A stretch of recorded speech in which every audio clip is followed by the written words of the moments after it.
Hi, my name is Markos Ubieta, and I'm going to be demonstrating some of the exercises that we prescribe for the upper limbs. So the first one we're going to be covering is static bicep curl. So the way that works is with your opposite hand, you're going to be applying pressure to the hand of the arm that's doing the work. And what's going to happen is you're going to flex up and extend down. So the muscles that are doing the work here are the biceps brachii, the brachioradialis, and the brachialis. And the insertion of the muscles down near the elbow joint are moving towards the origin up here. So the articulation that allows this movement is the elbow joint. So again, for clarification, the muscles are flexing here and then relaxing on the way down. Extension. So that's targeting the biceps brachii, the brachioradialis, and the brachialis.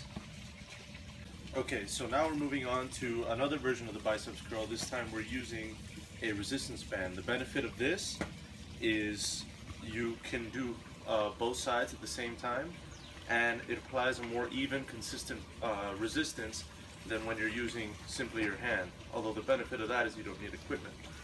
So what we're going to do is we're going to start by stepping on the resistance band, grabbing the handles with your hands in a supinated position. So this is the same movement as before, the same muscles, the same articulation. So again, we have flexion, pulling the band up, and extension, letting the muscles relax and go back down, just like this. Okay, so the next movement we're going to be going over is the static tricep extension.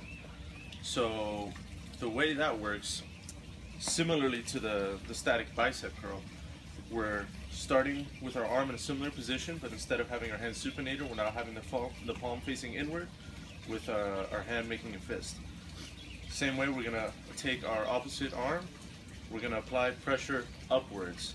So that's the resistance for this exercise. Now, to demonstrate, here the tricep is contracting and then relaxing. So I'm applying the upward pressure, pushing it down, and then here's extension. So the articulation that's allowing this movement is the elbow joint once again, but the muscle that is working this time is the triceps brachii. And you see we have the insertion down here in the elbow joint moving towards the origins. So to demonstrate one more time from the back, from the posterior view, here we have contraction of the muscle as we apply that upward resistance, and here we have relaxation. Okay, so in the same way as before, we're moving on to the resistance band version of the tricep extension, and the benefit of this is that, again, instead of having just an ipsilateral contraction, we're having a bilateral movement. And also you're getting a more even, consistent resistance throughout the range of motion. So what you're going to do is take your resistance band, loop it around a pole or a piece of furniture, anything that's stable. You're going to take a knee, move down to your knees, and we're starting from a pronated grip this time. So you're going to start with your elbows already flexed, and then you're going to extend down, just like this. So again, this is the same muscle that's working, same articulation, but we're using a different method to work it out. Just like that. Okay, so the next exercise we're going to be doing is resistance band supination. So the muscles that are being used here is the supinator muscle in the forearm, and the articulations that allow this movement are the wrist joint and the elbow joint. What's happening is that the distal end of the radius is being moved from medial to lateral. So to demonstrate, just grip the end of the resistance band, the pronated grip, right? And then you're going to rotate your fist laterally, just like this. Making sure to isolate just those muscles. You don't want to be moving anything else. Just like that. So I'm supinating my grip. Yeah. All right, so the last exercise we're going to be demonstrating is basically the opposite of the one previous, which is resistance band pronation instead of supination. So we're starting with the resistance band in the same place. This time, what's happening is we're starting this supinated with a supinated grip.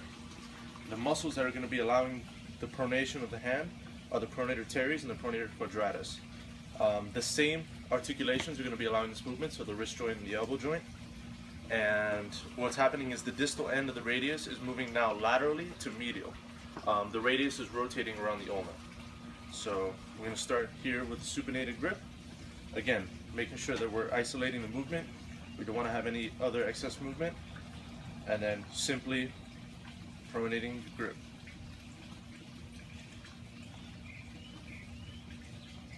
Just like that. Alright, that concludes the demonstration of all these exercises. Have a great day.